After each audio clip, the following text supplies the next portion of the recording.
Hello and welcome to Useful Idiots. I'm one of your hosts, Katie Halper. And I'm the other host, Aaron Mate. How are you, Katie? I'm good. You? I'm good. I'm good. You're around the world right now. I am. I'm traveling. Should I reveal where I am? Yeah, do it. Doha for a conference on Palestine. And how is Doha doing? Doha seems nice. I really didn't get to see very much of it because I was really involved in this conference. What was the conference? It was the Palestine Annual Forum in Doha. You are there because you were recently censored for speaking out about Palestine by The Hill. So it's great Right. the opportunity to go and speak to other people who I'm sure are censored as well. Oh yeah, lots of people. It was a very it was very Palestinian in attendance, which was really cool. There were some panels that were only in Arabic, which I wasn't expecting, but which was very cool. And it was cool when there was translation. There wasn't always, but when there was translation, it was great.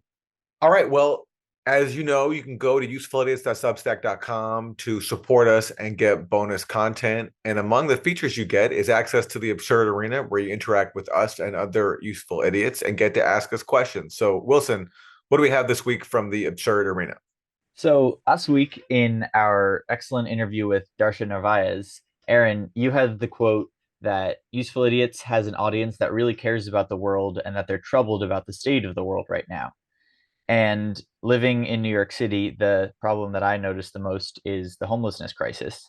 And I've noticed that a lot of people who are liberals and progressives speak a lot about fighting poverty and helping the working class, but that it's also pretty much fully acceptable in those same circles to say no to helping the unhoused. And so I asked the Useful Idiots about this, and Aaron, you were definitely right that our audience cares about the world, and people gave really great responses. And so I want to ask you two how we can make people understand that this is a human rights emergency and not just another policy to be pushed away. That's a heavy question, Wilson. Yeah, Jeez. that's a really heavy question. Yeah. You're saying that you're talking about the fact that people walk by home unhoused people on the street without giving them money, or Yes, and also that in conversations I've had with people who do care about the working class, they also say having homeless people in the city will cause crime or make it dirtier, oh and say push that aside and make that. I think that makes it easier for people to walk by people who are begging for help. God, that's a heavy question. Aaron, you have any answers for that one? I think the issue just underscores that it's in everyone's interest to provide everyone with the basics they need to survive, to give Yeah. everyone access to a home and whatever else they need. Because if you don't, then people will be desperate. And you look at it, it is more difficult now than I remember before in New York City to take the subway. And I do, in my own experience, see more unhoused people, and they have to be taken care of. I mean, and it's in everyone's interest to do that. And my only other thought that I think might that I have often is like people now, at least like most like people who might be predisposed to give people money. Less people carry around cash these days than before because everyone Mm. can use their phone and their card. Not everyone, obviously, but a lot more people than before are just using their phone or their card to pay for stuff. And I do think there needs to be some kind of thing where you can like Venmo or whatever somebody who's unhoused, because I just know in my own experience, like I, Yeah. I never carry around bills anymore. Because you don't, because I have access to a phone and a card and stuff. And I mean, not that this solves the problem, but I do think in terms of like steps, I do think that should be done, because I imagine that a lot of unhoused people are getting less money than they would have before the explosion and people using their phones and credit cards. That's a very funny coincidence. Just yesterday, I started making up a flyer. This guy, Paco, who lives near me on the street, I was talking to him about what if I can give you a sign that has a QR code for a Cash App. And then, Wow. so I wrote on the sign, you say for Paco, and then I would get it to this other account. And then I could bring him the cash each time it gets Yeah, there. yeah, that would reach more people. But it would, and it sucks. I mean, it sucks that we even have to be thinking of ways to give people the basics that they need through like a phone, rather than just ensuring a society where everyone doesn't have to beg for food Right. and money. But that's where we're at. Yeah. You know what? The other thing I think is hard is that I feel like like emotionally, it and on a human level, like giving money to people is important. And then at the same time, also, sometimes I feel like, well, this is just one person. Should I give my money to an organization that works on homelessness that will touch lots of people's lives? Yeah. And I also think that we need to make the connection between spending so much money on the military and Right. having cities full of people who are unhoused. And it's not a law of nature that we're spending hundreds of billions of dollars on all these weapons and spending all these billions of dollars on a proxy war in Ukraine, when that could be spent on repairing our cities at home and making it a better place for everybody. I mean, that connection could be made. It's just not being made politically, but it could be if we wanted to. Yeah. But it's a tough question, and of course, there's no. And we just need to be building more housing. I mean, not even building more. We need to be putting people in housing. Absolutely, absolutely, absolutely. You're right, though. I like what you said, that there's no rule of law of nature that says things need to be this way. People could have their basic needs met. All right. Well, speaking of basic, let's get to our 4 basic food groups. Katie, what do we have? Oh, I like that transition. For Democrats suck. Okay, so for this week for Democrats suck, I got Democrats suck. And this is a story about what's happening in Palestine right now. And just for background, before we get into the actual Democrat sucking, as people hopefully know, Israel killed 10 people, including 2 children, on Thursday. And then on Friday, a gunman, Palestinian gunman, killed 7 people in an illegal settlement. Then over the weekend, settlers attacked Palestinians. They set fire to homes. They harassed a lot of people. They threw stones. At least 4 Palestinians have been killed since the Jenin attack, which brings the total number of Palestinians killed by Israelis since the start of the year to 35. 8 of them are children. And lovely, lovely news is that one of the things that Prime Minister Benjamin Netanyahu did in response to this was expedite gun permits for Israeli citizens.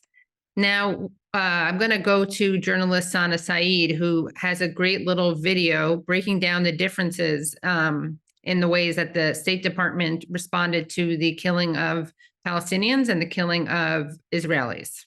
If you've ever wondered how political language is used to dehumanize certain groups of people and humanize other groups of people, here are 2 really great examples from the same institution and specifically the same person. This is Ned Price. He's a spokesperson for the State Department and specifically for Mr. Anthony Blinken, Secretary of State.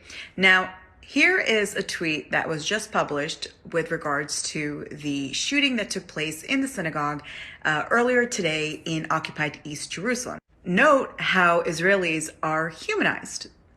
The United States condemns, in the strongest terms, the most horrific terrorist attack today outside of a synagogue in Neve Yaakov, which, by the way, is also a settlement. Our thoughts are with the victims and their families. We reaffirm our unwavering commitment to Israel's security.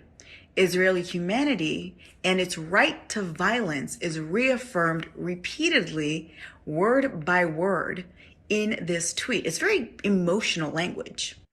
Now look at this tweet from just a day earlier regarding the Jenin refugee camp massacre, where 9 Palestinians, including elderly women, were killed. Not only is the massacre of Palestinians justified as a counterterrorism thing, they're not even mentioned. Here's what Ned Price had to say when Palestinians were killed. We are deeply concerned by the escalating violence and loss of innocent life in the West Bank following a counterterrorism operation. We underscore the urgent need to prevent further loss of civilian life and to de-escalate tensions. So one is described as a counterterrorism operation, and the other one is described as a terrorist attack, which obviously shows just a major double standard. I mean, to be fair, in some ways, one is just state sanctioned terrorism and the other one doesn't have state sanctioning. But you just see a typical double standard that we see from the Biden administration when it comes to Palestinian versus Israeli humanity. Yeah, and the fundamental reality of this whole situation, which is that there's a occupation going on. It's been going on for decades. Israel's only deepened it throughout the years of the so-called peace process.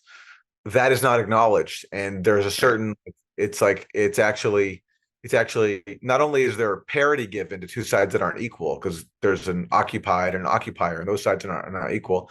But the occupied, when they resist, it's their actions that get condemned. And when it's the occupier doing the violence, which is the infinitely worse violence, that gets defended or watered down in its criticism. And Yeah. that's where Democrats are no different than Republicans. Nancy Right. Pelosi once said, or I think Biden said this too, that if Israel wasn't founded, we have to create it ourselves. Yeah. Something like Yeah. Biden. Yeah. Yeah. And Biden said that. He also said that he's a Zionist. But yeah, it's just like in one case, they're so reluctant to call Palestinians victims. I think maybe because if they did, they'd have to acknowledge that they're constantly victims just because of the structural realities on the ground. But Yeah.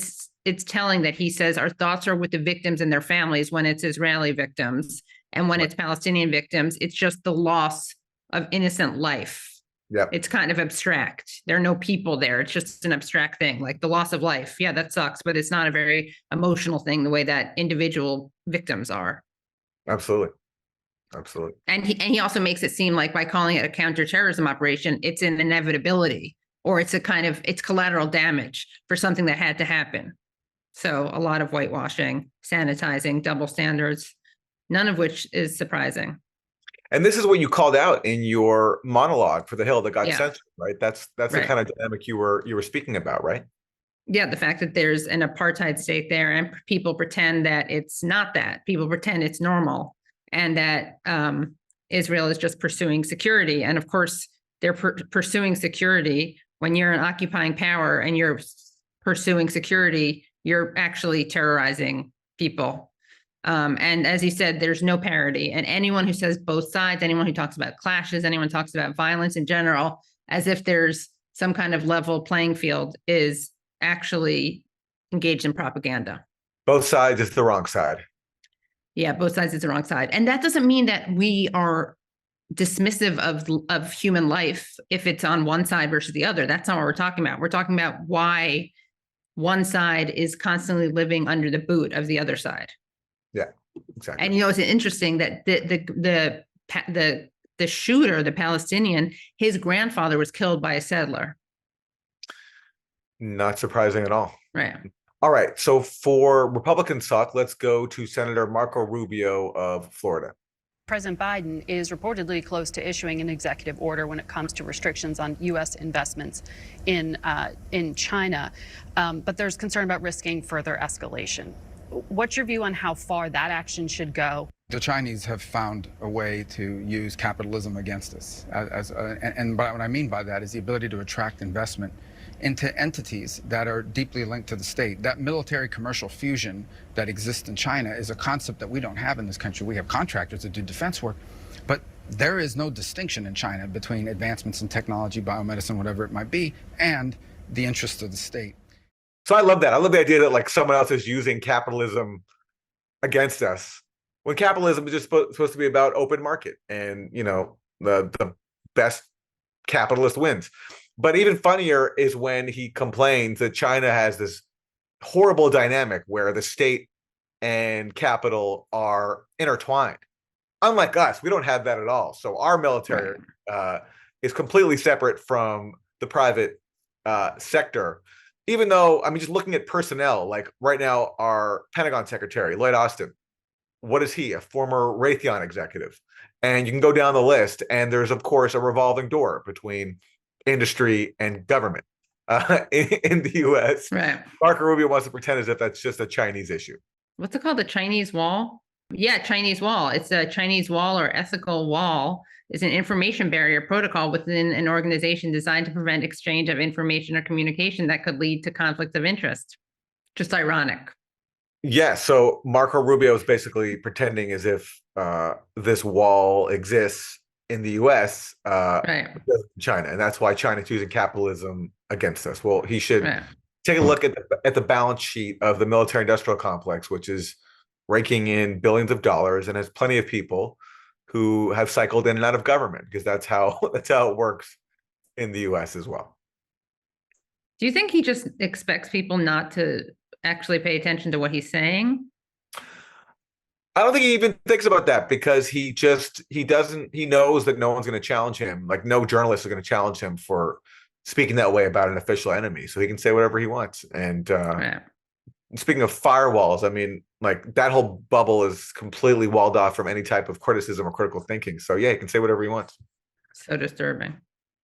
All right. What do we have for Isn't That Weird? Okay, so for Isn't That Weird, we have a very weird story. This is out of Virginia, and let's just play the videotape. All right, file this one under one of the strangest stories I've ever heard of and talked about. Last Friday, we received an email from the mother of a player on the Churchland High School girls JV basketball team that an assistant coach on the team named Arlisha Boykins impersonated a 13-year-old player on the team that was out of town for a club basketball tournament. Here's video from that game. Churchland is in the black uniforms. Number one right there that just came up with the black block shot. We're told that is Arlisha Boykins. They were taking on Nansman River. This video has been edited to show you some of the highlights.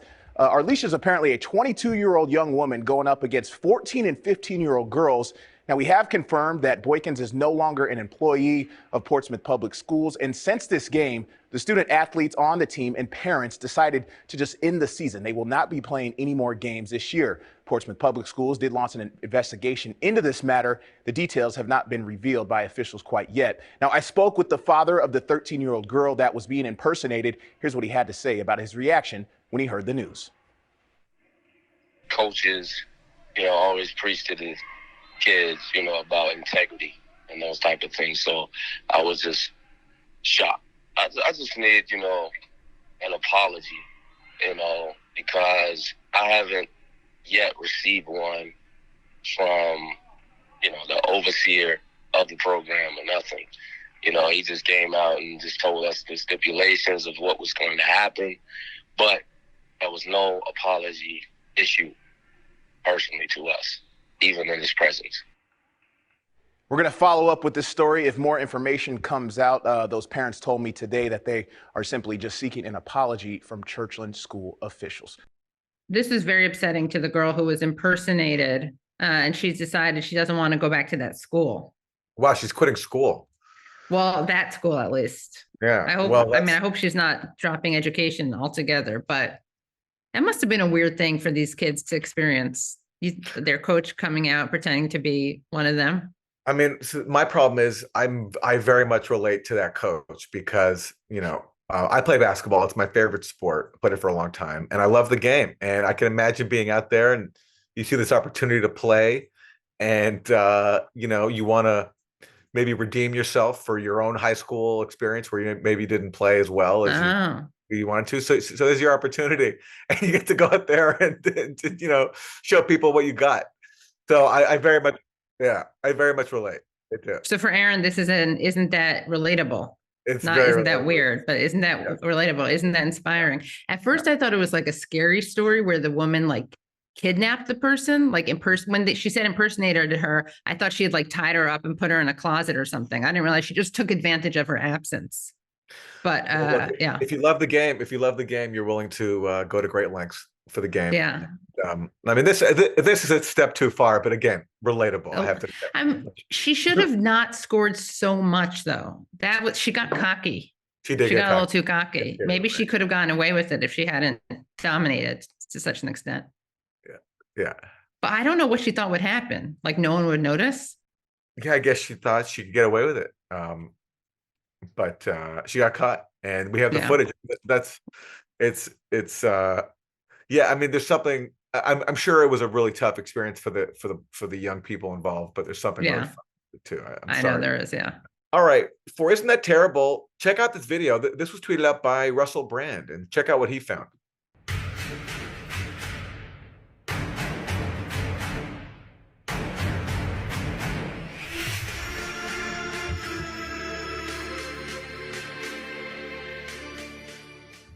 So for people who are just listening to this podcast, that's a video of a bunch of robotic dogs, I guess, or some kind of animal doing push-ups. Yeah, dogs, yeah.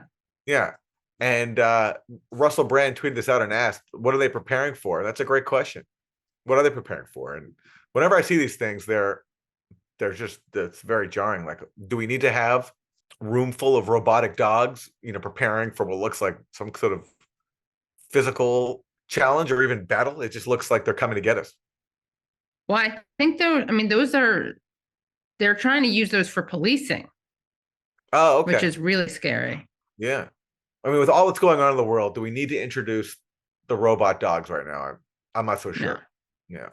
I think we have enough scary things going on. But it's going to happen, though. They're going to definitely do it. Yeah. It's like straight out of RoboCop. Yes. Robo-dogs. Robo-dogs, yeah. All right. Well, this week we have a great interview. The one and only Matt Taibbi, the co-founder of the show, will be joining us to discuss the latest in the Twitter files.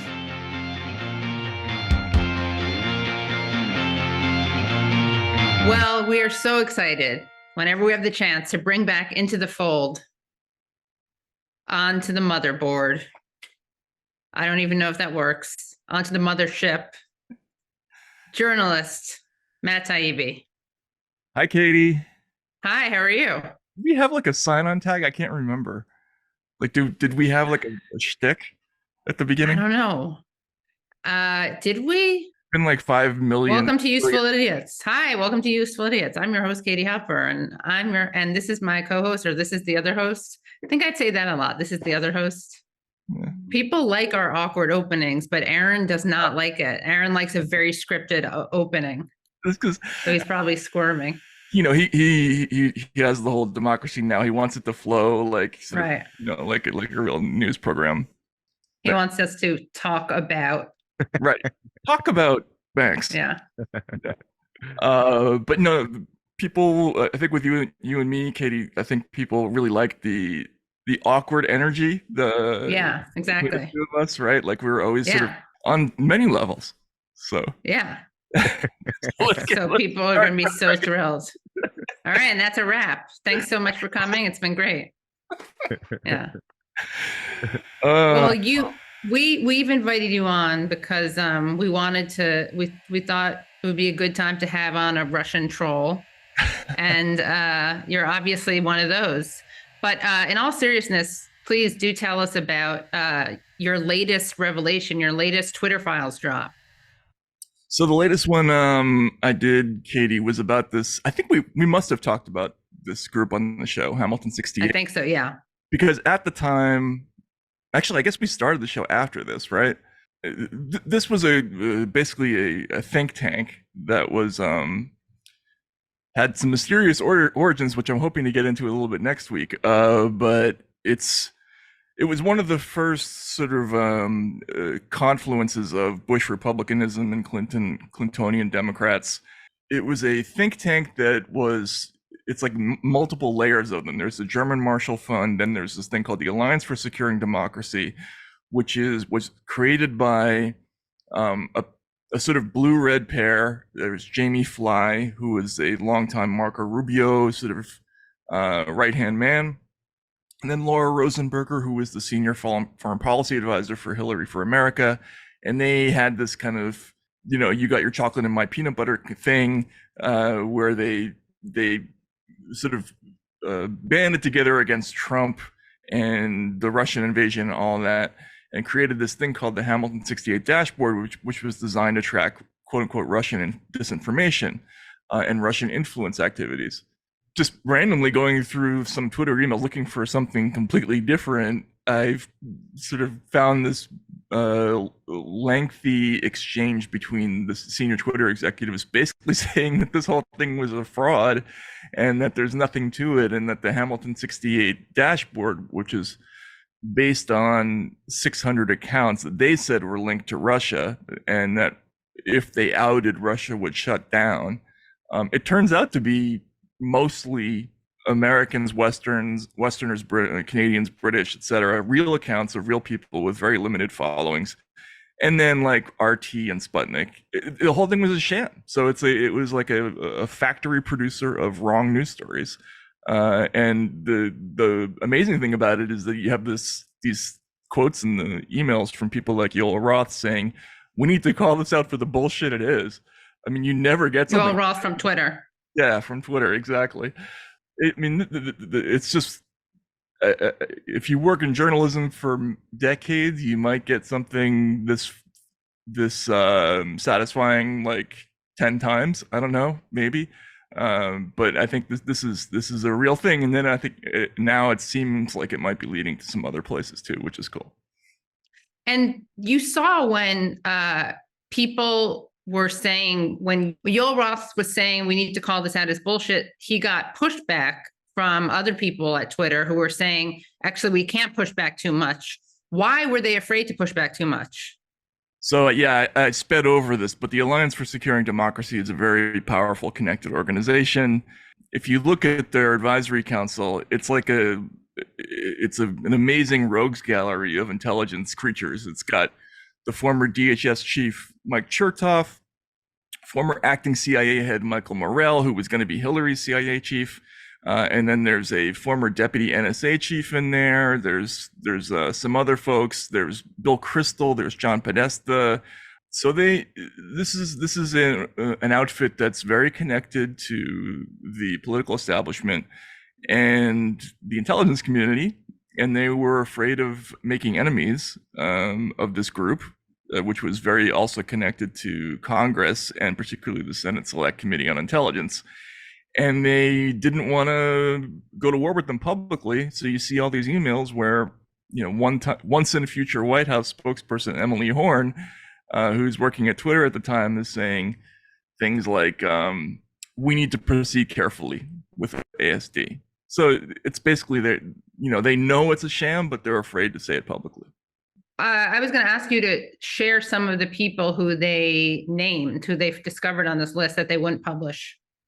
Oh God, the Hamilton 68 list of people. So who stands out? Well, there's only a couple of names that would really jump out at you because you'd recognize them. Most of the accounts, I think the thing that's really interesting about it is that most of them have almost no engagement. So there's actually a tweet in there where the head of policy, Nick Pickles, is saying, he's got a name. Nick Pickles. But he's saying, we can't call people who have 5, 8, 12 accounts a massive influence operation, right? But there are a few in there, like the editor-in-chief of Consortium, Joe Loria. Right. There's a kind of former Newsmax / Fox guy named Dennis Michael Lynch who's on there. David Horowitz, the writer, is on there, of all people. But the neocon writer. Exactly. That's so weird. Lefty, right? Whatever. And then there's a series. There are a few accounts that were like followed maybe by the World Socialist website. Like there's a sort of an overtly parodic Stalinist account that's in there, but it's got like 8 followers or something like that.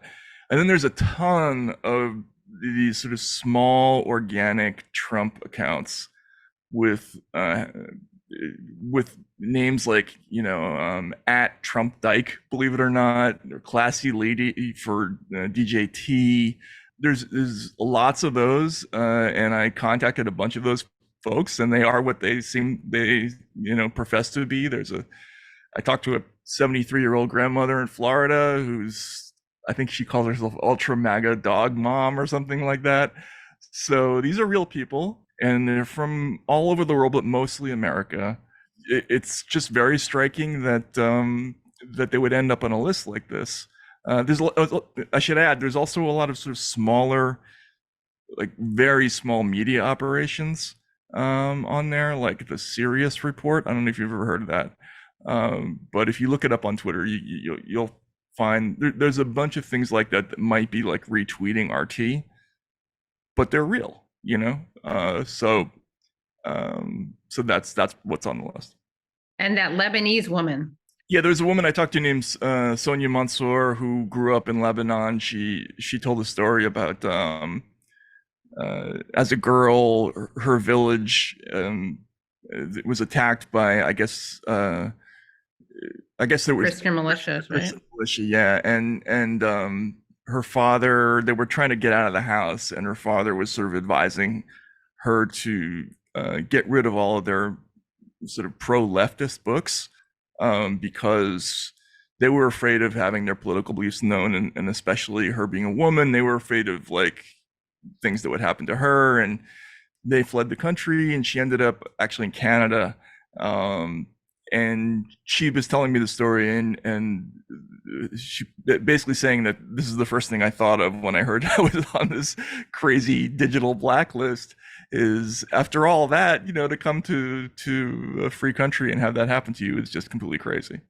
Well, let's go to some of the ways in which all of this was portrayed to the public, because it's easy to look back on it now and just look at this as a joke. But at the time, the way Hamilton 68 and the Alliance for Security and Democracy were presented is that they were these, intrepid people trying to protect the country from the influence of Russian bots. And they were often cited in the media and taken very seriously. So this is a clip put out by your site, Matt Rackett, just showing how all these various think tanks in Washington promoted Hamilton 68. We work with the Hamilton 68 project to really understand the foreign influence online. Hamilton 68 falsely accused legitimate American accounts of being Russian bots. Hamilton 68, we track Russian bot armies. Hamilton 68 are tracking this the most. Hamilton 68 will tell you what the Russian associated accounts were doing. Hamilton 68. Hamilton 68. Hamilton 68. Hamilton 68 looks at Russian accounts. There's a wonderful website called Hamilton 68 that tracks known Russian bots. Look at Hamilton 68. I encourage you to look at that. The Hamilton 68 research. Really interesting website. Students will really enjoy. Hamilton 68 has just been such an amazing resource. Hamilton 68 knows they're Russian bots. Hamilton 68 dashboard if you want to track their covert accounts. We need more fact-checking like Hamilton 68. Hamilton 68. Hamilton 68. They track Russian associated troll farms. There is no evidence to support their statements. Hamilton 68. That's bull. Did you note the one that really stood out to me was Michael Hayden, the former head of the CIA, talking about how Hamilton 68 is, really tracking those Russian accounts. What do you think the percentage chance is that Michael Hayden doesn't know exactly what's on that list? Again, it's like dumb or disingenuous. Which one exactly. Is it? Yeah, no, and Aaron, I think you were right to talk about how. I apologize actually for smiling about this, because at the time it was not a joke. It's not a joke now. Like, this is still going on. They were very successful in whipping up this hysteria. This technique really birthed a new kind of news story, which was, Russians are interested in this, and we know that because of digital evidence. Why, right? And it's not just Hamilton 68 that did this. There is a whole range of research institutions that are now dedicated to this kind of thing. But this was really the progenitor of all those news stories. And as you can see, it's not just the think tanks. It was really every major news organization. Aaron, you wrote about this. You talked about this at the time, right? It was the New York Times, CNN, CBS, ABC, MSNBC did obviously countless segments on this because Watts, Clint Watts, the front man for this, is a paid analyst for them. So it had incredible penetration across a very wide variety of subjects, from Trump to the Parkland shooting to the release the memo campaign to all kinds of other things. Well, let's go to a few examples of that, and we could have picked many, but we're just going to take a couple from MSNBC. First, this is from Morning Joe in February 2018, right after the Parkland school shooting.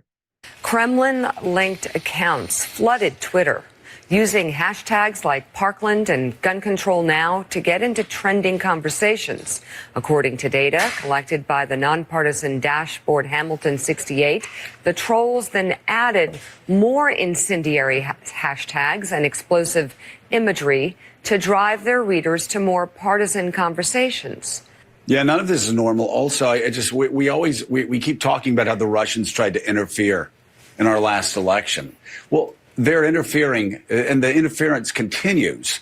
Not only did they interfere in the last election, when we had Devin Nunes trying to release a memo to undermine an investigation into Russia, they were extraordinarily active. The Russians, their Secret Service, their bots, flooding with hashtags release the memo to try to interfere in an American debate, to try to derail a Russian investigation. And then we saw again yesterday, once again, the Russian bots, and obviously connected with Russian intel agencies, getting involved in a school shooting to try to stir up unrest and undermine our democracy. So we should just explain what he's talking about there. So he talks about this alleged Russian bot effort to spread this hashtag, release the memo, to promote a memo written by Devin Nunes, who was then a member of Congress on the House Intelligence Committee. And what Nunes found was that the FBI had relied on the Steele dossier for surveillance applications on Carter Page and then lied about it and concealed the fact that they had no corroboration for Steele's claims and that the Steele dossier was being paid for by the Clinton campaign. They concealed that from the FISA court. So Devin Nunes, when he saw that information, wrote a memo documenting that and wanted to put it out. And people who wanted to discredit Nunes's memo came up with this idea that actually Russian bots were promoting this hashtag on Twitter. So that's what Morning Joe is promoting there, along with this claim that Russian bots were taking advantage of the Parkland shooting to sow chaos in the U.S. Yeah, there's two things about that I think are striking. One is that the Nunes part of Nunes's memo, remember the irony here, is that he was outing a fake news operation. That's right. The Steele dossier was essentially funneled to Michael Isikoff, who, again, we have to give credit to for being basically the only Russiagate reporter to ever answer questions about this. But he wrote the first story for Yahoo, this reporter, Michael Isikoff, about the Steele stuff, which was sort of fed to him. And then the Clinton campaign tweeted out the Isikoff story that they themselves had planted, essentially, right? And then funneled through various organizations. So that's like a fake news operation. It was sort of novel, actually, the way they did it. Nunes outs it in the memo. And then when he tries to, when people are calling for this to be publicized, it's denounced as fake Russian news, which I guess we should be surprised at, but we're not, obviously, right? We're used to this by now. The other thing I should point out is that this stuff does happen, right? There are influence operations. All countries do this. We do this. The Russians do have stuff like this. And ironically, what I'm learning is that the Russian version is based on ours. But what's interesting about that is that the Hamilton 68 is exactly where it wasn't happening, right? Like the accounts that they were tracking, there may be a few Russian bots in there, but mostly it's real people who are reacting to real news stories. And so what they were doing mostly was describing organic conversations of people talking about, for instance, the Parkland shooting, and just calling it, Russian disinformation. And I think that's an important distinction for people to understand. And let's go to one more example. This is Ari Melber of MSNBC in January 2018. Russia's meddling effort is continuing this week, including a propaganda campaign designed to infiltrate online debate here in the U.S. New data showing that Russia-linked bots are hyping terms like Schumer's shutdown and pushing a Republican campaign criticizing the Russia probe, lending fake support to this effort called #ReleaseTheMemo.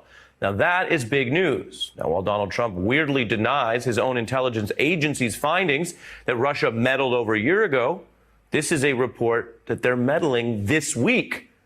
Is anyone going to do anything? Well, top Democrats sounding the alarm and taking the fight to Facebook and Twitter. Dianne Feinstein writing to Mark Zuckerberg and the current Twitter CEO Jack Dorsey, saying this meddling is designed to, quote, undermine special counsel Mueller's investigation. Now, the man who used to have Dorsey's job is Dick Costolo. He was at the helm when the company successfully went public and back before the 2016 controversies. He was warning employees about the need for Twitter to strengthen responses to abuse on their platforms. The former Twitter CEO is my special guest. He is a co-founder and CEO right now of the fitness startup Chorus. Thank you for doing this interview. Yeah, thanks for having me. It's fun. Let's get to Chorus and health, but start with Twitter, which you know best. Why does it still have a bot problem? And does Russia's ability to use this platform so well concern you? So again, Matt, going back to your point, in the name of combating a supposed disinformation campaign, they're running a disinformation campaign, and you see the feedback loop. So Alliance for Security and Democracy and Hamilton 68 put out these claims, and they get parroted and widely disseminated by the US media, and no one is told the truth, which they're concealing, that their own lists show no evidence at all that any other claims are real. And then basically this is a scam. Yeah, and I think that one was referencing Schumer shutdown. Yeah. And I mean, there are actually a number of emails in there. And I published one of them, I think, that specifically has Yoel Roth talking about how there's absolutely nothing, connecting to Schumer shutdown to Russia. There's one saying, I'll do another sweep for spam shortly, but as of yesterday, this looked like the right-leaning hashtag about the shutdown, which only got the label of Russian because the Hamilton dashboard falsely accuses a bunch of legitimate right-leaning accounts of being Russian bots. Yeah, again, the mechanism is so primitive, and I think what's kind of shocking to me, and you both have to, I think you would both agree that as a reporter, if somebody brings this to you and says this is Russian disinformation, you're going to at least ask a couple of questions, like how? What's your methodology? Like, I mean, are you going to attach your name to that if you don't understand it fully? That's what perplexes me about the whole thing. I'm curious what you think about that. I mean, these are not people, I think, interested in educating the public. They're interested in running propaganda, and their goals, I think, are now pretty well known. They didn't like Trump because Trump put an ugly face on the US war machine. They wanted somebody more polished who could, for example, not blurt out the truth that we're in Syria to steal oil. And also they didn't like that he was calling for cooperation with Russia, which they also didn't appreciate. And these are neocons, and they see Russia as a inherent enemy, and they want to do whatever they can to encourage fear of Russia. And this is a part of that. Like, when you so panic about an invasion of Russian bots brainwashing us, you encourage this belief that Russia is this mortal enemy that needs to be defeated and we can't do diplomacy with. And so I think all this just played into that agenda. Yeah, but I'm sorry to interrupt, but okay, like I can see that with Clint Watts, I can see that with some of these people, but Ari's not, I mean, he's not stupid, right? Like, why is there not one person at any one of these organizations who stood up and said, I mean, I guess there was BuzzFeed, they did a story about this.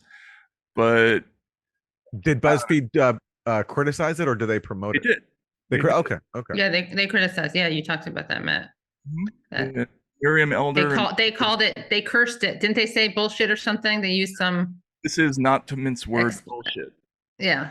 Well, I mean, look. So in terms of media culture, I think there were just massive incentives to go along with this, and the repercussions were if you dissented, you were accused of being a Russian agent and called names, and you weren't hired for jobs, and so.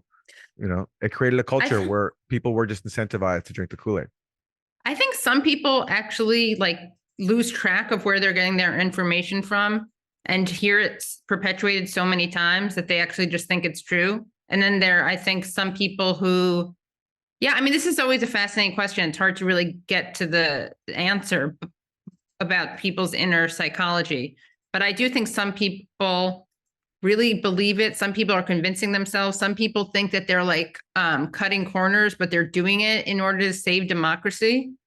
Yeah, I guess so. Maybe it's because I'm from an older era, right? And the incentive structure then was very strongly weighted toward, if you make a factual error, it is career ending, right? If you sign your name to something totally bogus, your life is over. You won't work again. Right. And the stories out there of, whether it was the editor who approved the infamous story in the Washington Post, the fake story about the homeless kid in the 80s. Remember that whole phenomenon? There's a whole series of these, where the editors get beat on a story and they're forced out of their jobs and they never work again, or the reporter gets beat on something like the UVA rape story.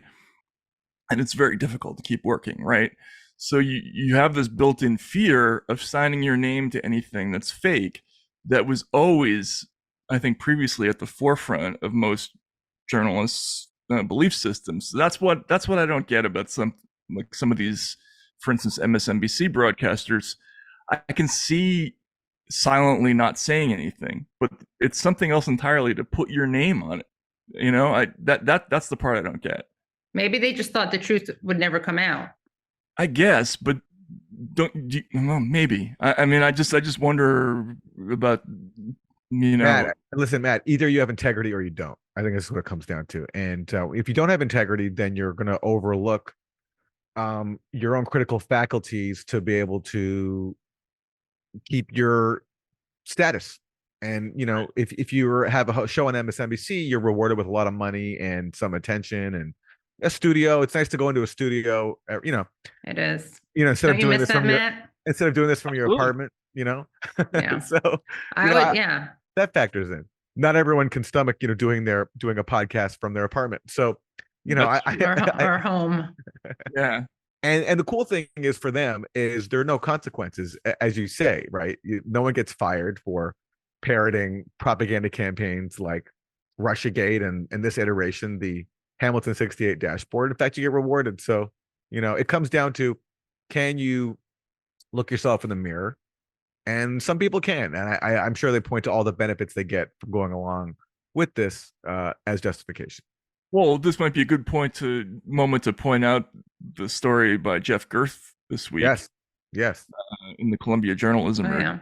This is a unique thing in the history of journalism, right? So Jeff Gerth is a longtime New York Times sort of frontline reporter who covered all like the biggest stories in the the 80s and 90s, covered the Clinton White House, did all this stuff.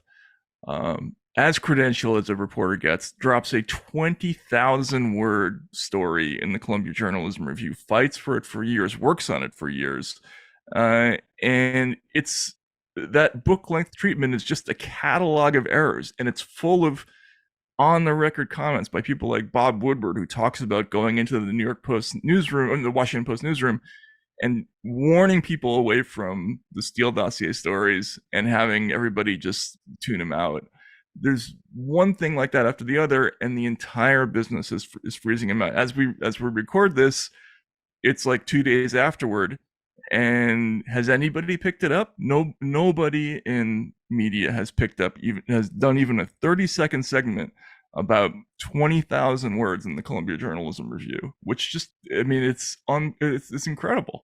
It's an amazing story, and it's devastating.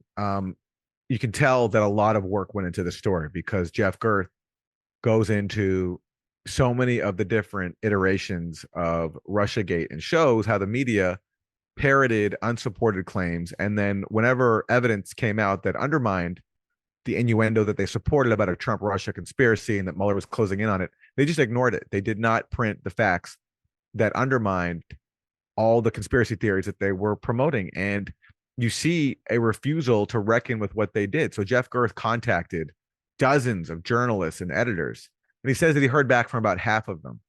And a lot of people, prominent journalists, refused to comment on the record about stories that they put out, stories promoting Christopher Steele, the author of the Steele dossier, or stories like in the New York Times, which said that the U.S. government had intercepted communications between Trump campaign aides and senior Russian intelligence officials. All these explosive and really consequential stories, now the same people who wrote them refuse to own up to them. And it's an amazing episode. And you can't get more mainstream than the Columbia Journalism Review. So it's not as if you can just dismiss this as like fringe journalists, people who are on Substack or whatever else, people on the left. This is the most mainstream journalism publication there is, and the wall of silence is it's amazing. It's very, it speaks volumes. And just quickly to give a shout out to Jeff on this, like the contrast is incredible, because you think about, like, for instance, the Hamilton 68 stories. This is what they're taking advantage of is a new phenomenon in journalism where you're just lazy, right? Like, you see these stories like Kevin Drum does a thing in Mother Jones. Oh, here's what Russian bots are tweeting about today, right? So he just goes over to the site, looks at it for 10 seconds, then starts writing, right? But Jeff Gerth he comes from this other tradition, which, I mean, obviously we've had flashy reporters in our day, but Gerth is like a worker. He's one of these people who will hound somebody day after day and to try to move stories incrementally from off the record to on the record, right? To try to get some, instead of having two stories, having two sources, to have three sources or four sources. This story is full of incredible achievements on that score, right? It's got the on-record commentary from people in the FBI who were in the middle of this stuff, and it's a testament to what the job is, right? And for it to be completely ignored by everybody in the profession is just such an insult. It's astonishing to me. And there's something cool to me about Jeff being someone, he's in his late 70s, I believe. And he was at the Times from 1976 until the mid 2000s. And there's something cool to me about this old school journalist, a veteran, highly decorated, who was there at the Times in an era when I think it was doing more adversarial journalism, at least more certainly than it is now. Sort of coming back during retirement to call out a new generation that became very partisan, especially around Russiagate, totally ignored the facts in front of them to push a narrative that they knew was unsupported. And I just think, the fact that this comes from someone who's from an era of journalism that I think is no more, but that I think we have a lot to learn from, it's very valuable. And he didn't have to do this. He could have stayed in retirement. But I think and you get the impression he writes a note at the end of the piece about, his own personal reflections on this reporting he did. He's never done, by the way. Which he's never done. Yeah. That this was very important to him because, that he there's a craft to journalism that he's trying to protect, which he feels was undermined by Russiagate. Yeah, I think you can read it almost like this is somebody who I think the profession meant a lot to him. He had dedicated his life to it. Again, it's mostly a thankless job if you did it the way people used to do it in newspapers. It's not glamorous. There's a lot of stuff that goes on during the day before you sit down to write that is just, it's very thankless. But at the end of the day, you want to think that you're doing something that's important, right? And I think if you spend decades, as he did, working in this job and spending so much effort, and then have it all come crashing down in this one stupid story that everybody piles onto, I think he wanted to try to restore some credibility and you sort of issue a clarion call to the business to wake up before it's too late, kind of thing. And you can see where that would be coming from, right? From his perspective. And again, I hope there's somebody like a Jake Tapper out there is listening to this who feels moved. He's a big fan of the show. Well, there are people they listen. I think they do, and I think that they will hear stuff like this if they want to listen to us. Do it for this guy. This guy paid his dues. Yeah. Yes, he did. And we'll link to this story. It's very long, so you'll need a lot of time to read it. It's over 20,000 words. But if you care about the state of the U.S. media and you care about the damage that Russiagate did to the media and I think to the world, then you'll want to read the story because it's comprehensive and very devastating. And to hear the rest of the interview, please go to usefulidiots.substack.com. Great to hear from Matt. Like I said, what a public service he's doing in exposing all of these Russiagate frauds. And I very much look forward to what he has next.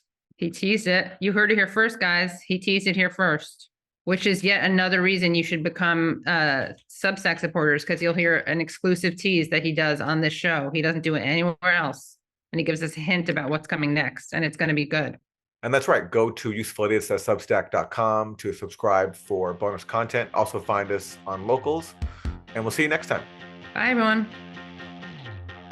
Hello, thank you so much for listening to and watching Useful Idiots. For full episodes and extended interviews, please subscribe at usefulidiots.substack.com. You can subscribe on YouTube at youtube.com/usefulidiots for clips, live streams, and full episodes. Also, subscribe to us wherever you find your podcast. Follow us on Twitter at UsefulIdiotPod and use the hashtag UsefulIdiotsPod. Join us Mondays at 10 a.m. for the Useful Idiots Monday Morning Show, where we discuss the Sunday morning news shows so you don't have to watch them.